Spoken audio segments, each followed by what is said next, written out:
Hey guys, it's Diana from Freedom Fighters for Recovery Fridays, and this week the topic is all about anorexia, and it's about like the consequences of anorexia nervosa as far as like body image, physical effects, and emotional effects. So I'm going to tell you guys, I have a little outline here. First off, I'm going to start with the physical effects because that's like the information I found the most of. The severe calorie restriction of anorexia has dire physical effects, as we all know.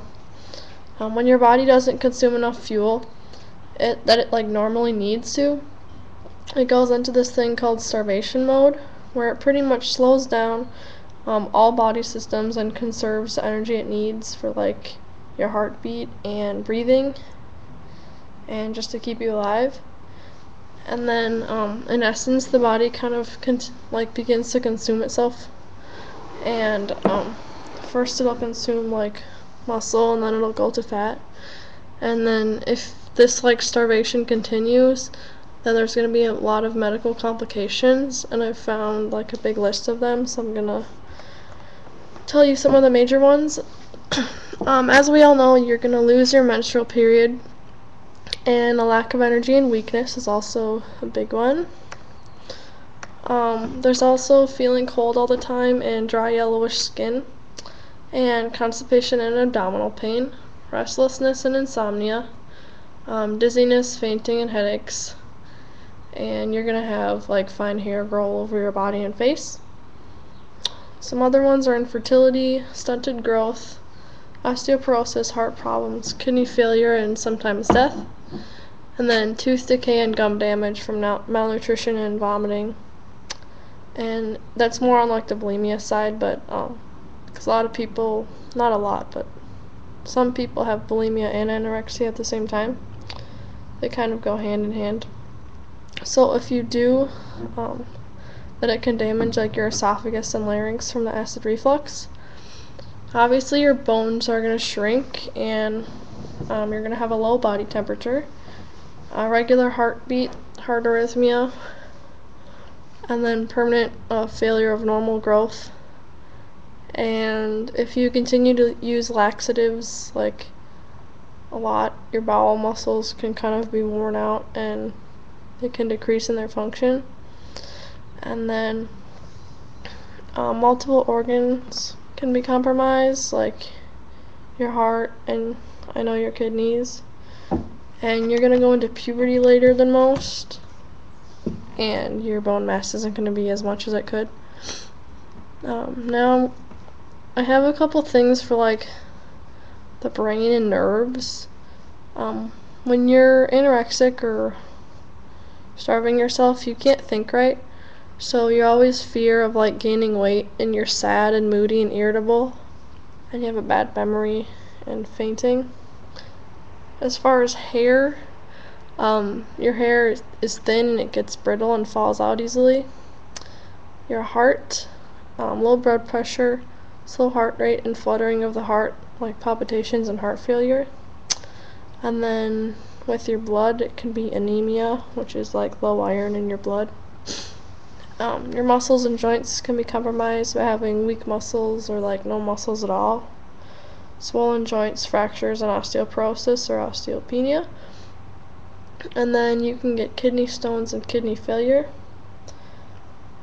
You can have low potassium, magnesium, and sodium. And as far as your intestines, you most likely are going to feel constipated and bloated a lot of the time.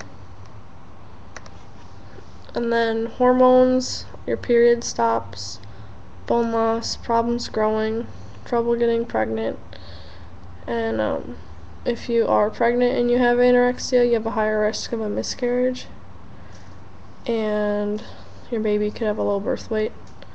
And then as far as your skin, you're going to bruise really easily, your skin's going to be super dry, you're going to get cold easily, and your nails are going to get really brittle. Okay, I also found a lot of emotional effects of anorexia nervosa. These are, well, like the big one is like depression and severe mood swings, and then this can lead to thoughts of suicide. Poor and distorted body image, low self-esteem, obsessive thoughts on losing weight and body fat, denial of the problem, like you may see it as a lifestyle, and you become isolated and secretive and avoid social interaction just because, like, you don't want people to see you the way you are, and you don't want to have to eat around people, so you'll usually avoid, like, big holidays, and anytime you know there's going to be a food, you're going to say no to it and avoid it. Isolate yourself a lot from the outside world.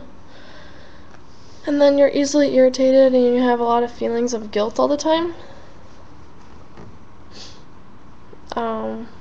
Another, like, big thing is the effects it has on your body image.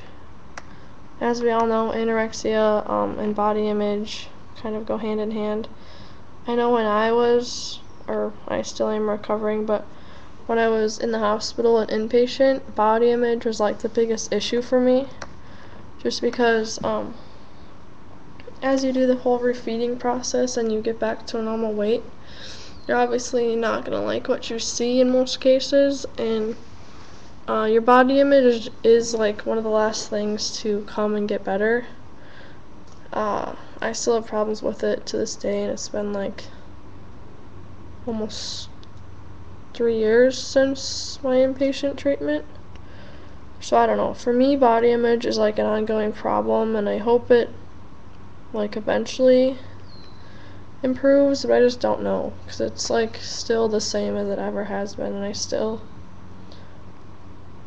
see myself as not who I want to be. But yeah, body image is really, really tough thing. Like when I was in therapy, me and my therapist usually talked about body image because that was like my main problem.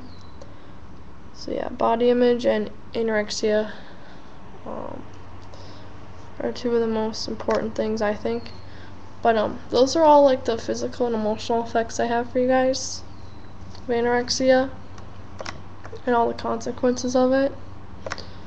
So if you guys are like thinking about becoming anorexic, or you're just starting, hope this video has been informational and kind of, I hope it's almost like scared you, because I know when I like had anorexia, I didn't know about any of these like physical effects, and I didn't know I could like have a heart attack and all of that until it actually almost happened.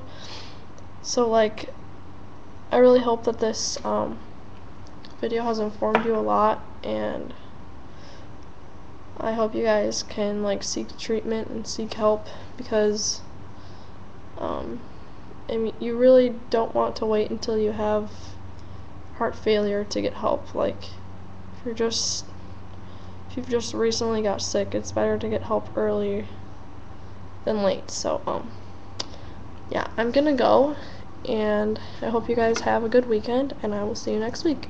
Okay, bye guys.